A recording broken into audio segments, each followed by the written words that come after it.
आम लोगों के लिए यह समझना मुश्किल हो जाता है कि बुद्ध ने क्या पाया, और यह भी समझना मुश्किल हो जाता है कि बुद्ध किस चीज की तलाश में घर से निकले थे। जानने वाली बात यह है कि वह जो मूल कारण था जो बुद्ध को घर से निकलने के लिए विवश किया कि इंसान को दुख क्यों है और इस दुख का निवारण कैसे हो सकता है, या फिर इस यूनिवर्स की संरचना कैसे है, या यह यूनिवर्स खुद को बनाता और बिगाड़ता क्यों है, या कैसे क्या दुखों से मुक्ति पाई जा सकती है, क्या एक ऐसा जीवन जिया जा सकता है जिसमें दुख तो हो लेकिन दुख हमें महसूस ना हो। तो सरल तरीके से समझते हैं। आज का विषय है प्रतीत्य समुत्पाद, बौद्ध दर्शन का एक ऐसा सिद्धांत जो हमें बताता है कि हमारा जीवन, हमारी खुशी, हमारा दुख और यह पूरी दुनिया एक दूसरे से कैसे जुड़े हैं। क्या आपने कभी सोचा है कि दुख क्यों होता है, या फिर क्यों कुछ चीजें बार बार हमारे जीवन में होती हैं? प्रतीत्य समुत्पाद इन सभी सवालों का जवाब देता है और हमें दुख से मुक्ति का रास्ता दिखाता है। प्रतीत्य समुत्पाद का शाब्दिक अर्थ है निर्भर उत्पत्ति या कारण और परिस्थितियों से उत्पन्न होना। यह बुद्ध धम्म का एक मूल सिद्धांत है जो कहता है कि इस दुनिया में कोई भी चीज स्वतंत्र रूप से अस्तित्व में नहीं आती। हर चीज, चाहे वह कोई वस्तु हो, भावना हो या अनुभव, किसी न किसी कारण और परिस्थिति पर निर्भर करती है। आइए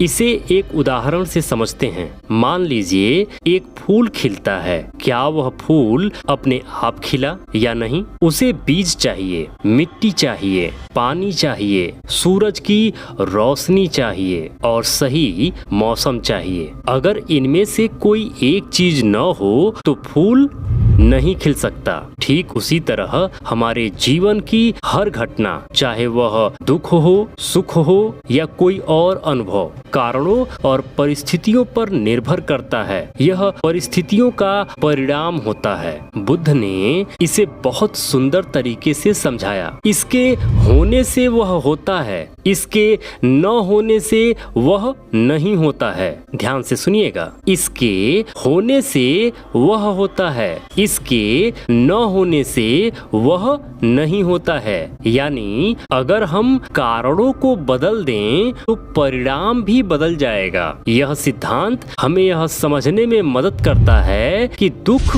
क्यों उत्पन्न होता है और इसे कैसे समाप्त किया जा सकता है। प्रतीत्य समुत्पाद को और गहराई से समझने के लिए भगवान बुद्ध ने 12 निदान की अवधारणा दी है। यह 12 निदान एक चक्र की तरह हैं जो बताते हैं कि दुख कैसे शुरू होता है और कैसे यह चक्र बार बार चलता रहता है। आइए इन 12 निदानों को एक एक करके समझते हैं।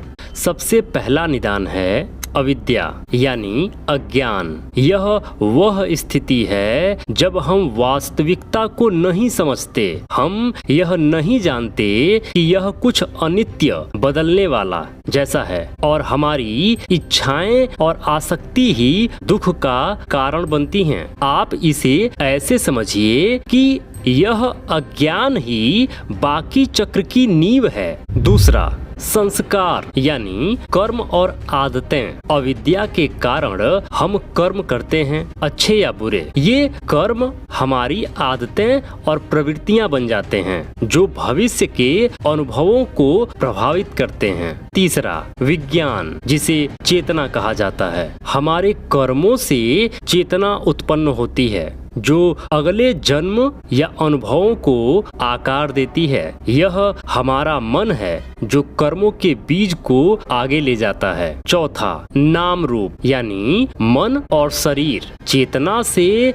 मन और शरीर का निर्माण होता है। नाम रूप यानी हमारा मानसिक और शारीरिक अस्तित्व है। पांचवा, षडायतन यानी 6 इंद्रियां। मन और शरीर से 6 इंद्रियां बनती हैं। आँख, नाक, कान, जीभ, त्वचा और मन, ये इंद्रियां हमें दुनिया से जोड़ती हैं। छठा, स्पर्श यानी संपर्क। इंद्रियां दुनिया के साथ संपर्क करती हैं। जैसे आंखें रंग देखती हैं, कान आवाज सुनता है। यह संपर्क अनुभवों की शुरुआत है। सातवां, वेदना यानी अनुभूति। संपर्क से सुख, दुख या तटस्थ अनुभूति होती है। हम हर चीज को सुख या दुख के रूप में महसूस करते हैं। आठवां, तृष्णा जिसे इच्छा कहा जाता है। वेदना से इच्छा जन्म लेती है।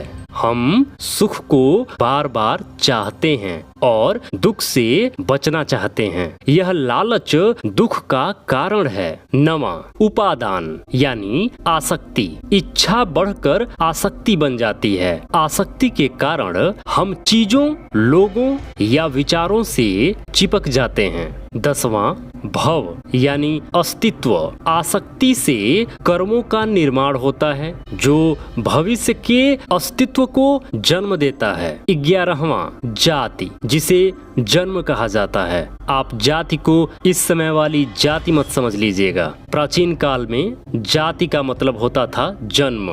भव में जन्म होता है। यह नया जीवन या नया अनुभव है। 12वां, जरा मरण यानी बुढ़ापा और मृत्यु। जन्म के बाद बुढ़ापा और मृत्यु आती है जो फिर से अविद्या से शुरू होने वाले चक्र को दोहराती है। आपको यह समझना होगा कि यह चक्र अनंत काल तक चल सकता है, लेकिन बुद्ध ने हमें इसका रास्ता दिखाया। अगर हम अविद्या यानी अज्ञान को समाप्त करें तो पूरा चक्र रुक सकता है। अज्ञान को हटाने का तरीका है ध्यान, जागरूकता और बुद्ध के 8 मार्गों का पालन।